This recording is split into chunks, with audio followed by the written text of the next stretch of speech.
If my wife leaves me, hold on. Can I get remarried as a Christian? I still want to be reconciled, but how long do I wait? General, let me read you a passage out of 1 Corinthians 7 instead of just telling you stuff. This is what it says. To the married I command, this is in 1 Corinthians 7, verse 10. To the married I command, yet not I but the Lord. And what Paul is saying there is Jesus dealt with this. Wife is not to depart from her husband, but even if she does depart, let her remain unmarried or be reconciled to her husband. And a husband is not to divorce his wife. But to the rest I, not the Lord, say, and what Paul's saying there is Jesus didn't deal with this aspect that he's going to deal with, and so Paul's going to. He says, but to the rest I, not the Lord, say, if any brother has a wife who does not believe, and she's willing to live with him, let him not divorce her. And a woman who has a husband who does not believe, if he's willing to live with her, let her not divorce him. For the unbelieving husband is sanctified by the wife, the unbelieving wife is sanctified by the husband, otherwise your children would be unclean, but now they're holy. But if the unbeliever departs, let him depart. And departure in this passage is divorce, is what's being spoken about. A brother or sister is not under bondage in such cases, but God has called us to peace. And the bondage there is you're not bound to your marriage. And so the answer to that is it depends. And so it depends on whether or not your wife is an unbeliever. And I mean whether or not she's an unbeliever, not whether or not she said she believed in God, whether or not she went to church, whether or not, there's all kinds of stuff that people say to me when I ask them, especially in a situation like yours, if your wife is a believer. And generally speaking, what they'll do is they'll say, well, and right there, I know that there's a problem. And they'll say, well, they say they believe in God. Well, they go to church with me. Well, there's this, well, there's that. And generally, just to illustrate the situation, I ask the person across from me, man or woman, if I'm a believer. And they always go, yes, you're a believer. And I go, you don't know me. And you know that I'm a believer? How do you know I'm a believer? And they go, well, we've seen you. And, we see what you do. We see what you're like. We can tell that you love Jesus. And I go, and you can't tell that about your wife, or you can't tell that about your husband. And that's an indication that what you've got going on there is a situation where the person that they're married to may not actually know Jesus. And so, generally speaking, in that situation, I'm talking to them about evangelism. I'm talking to them about their spouse needs to actually know the Lord and that kind of thing. And a lot of times we play these games with whether or not a person is a Christian because we don't want to judge and that kind of stuff. And, the passages that are speaking about don't judge people are speaking about don't be ripping on people. It's not talking about don't be discerning. And so this is one of those things that if I were talking to you, I would be asking you, is your wife a believer? And if she's left you, depending on why she left, there's some indications as to where her heart is with the Lord. And so generally speaking, people don't just leave a marriage when they're faithfully following Christ, right? And so that's an issue. If they are an unbeliever, if your wife is an unbeliever and she's decided that she doesn't want to be married to you, a believer, and what I'm assuming because you're calling or you're writing in here is that you know Jesus.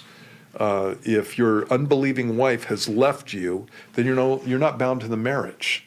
And so that's the point that's being made by Paul in 1 Corinthians 7. If you are both believers, then what God wants is reconciliation at that point.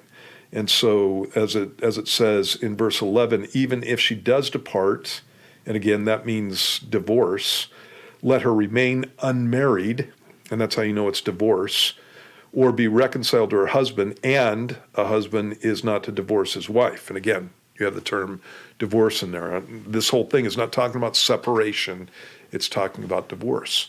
And so even if you've gotten a divorce from a believer, then you're to remain unmarried and you're to seek reconciliation. Jesus in Matthew 19 gives the reasons for a biblical divorce. And in that passage, he talks about sexual immorality.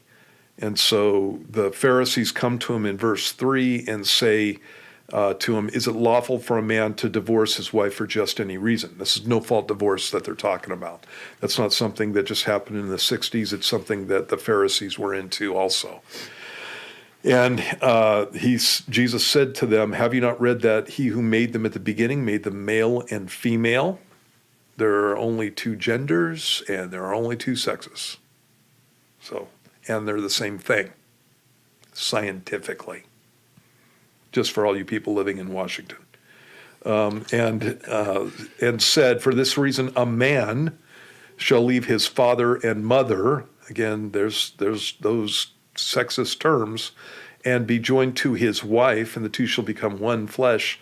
So then they are no longer two, but one flesh. Therefore, what God has joined together, let not man separate. And then they question Jesus and say, why then did Moses command to give a certificate of divorce and to put her away? Put her away means divorce her. And he says, Moses, because of the hardness of your hearts, permitted you to divorce your wives, but from the beginning it was not so. And that lets you know what divorce is for. It's for hardness of heart in the area of sexual immorality specifically. He says, then he goes on to say, and I say to you, whoever divorces his wife except for sexual immorality, and that's not just adultery, it's sexual immorality. And so it can be bestiality, it can be homosexuality, it can be incest, it's sexual immorality.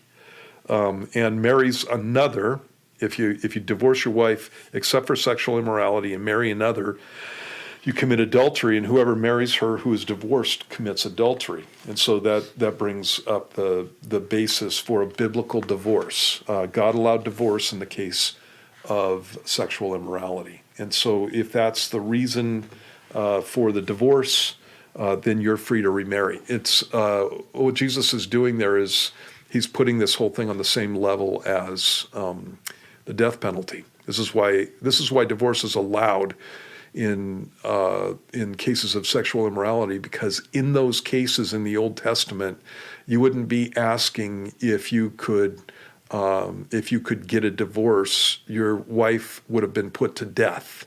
Or if you're a wife and your husband committed adultery or sexual immorality, he would have been put to death. You would have had no choice in the matter. You at that point would be unmarried. And so God takes that whole thing and puts it in that kind of context. So biblical divorce is based on sexual immorality and specifically for hardness of heart. Sexual immorality can be repented of, and marriages can be restored, and God can heal them. And I've seen God do exactly that. But then there are cases where you have, in the situations that I've dealt with, for the most part, it's men who have committed serial adultery, and they do it again and again and again. And when I'm talking to a person in that situation who's dealing with a spouse like that, I always tell them, okay, this is what it says in 1 Corinthians or in Matthew chapter 19. And you need to look at this and see if this guy is hard-hearted. And if he's hard-hearted, he has committed sexual immorality, and so you have the right to divorce. But again, there may be a chance that God can heal this marriage. If there's hard-heartedness, that may be the point where you just say, okay, that's it, I'm done. And so that's pretty much the teaching on marriage and divorce and remarriage. If your divorced wife has a sexual relationship with another man, at that point you have again a violation of the marriage covenant. Even though there's not a marriage there, you've got a violation of the marriage covenant. She's gone on to another man. And Jesus makes it clear that again, is sexual immorality. And so at that point, you would be free to remarry. in my thinking. And so it all depends. And so I don't know that I covered every single aspect of every issue there. This is always a can of worms, and it's just an awful thing. It's why God hates divorce. And but those are some of the basics on divorce and marriage and remarriage. So. The friends I've watched go through this. So I mean, just to be clear, you define divorce for sexual immorality, abandonment, whether they're a believer or not a believer. There's some differences in that.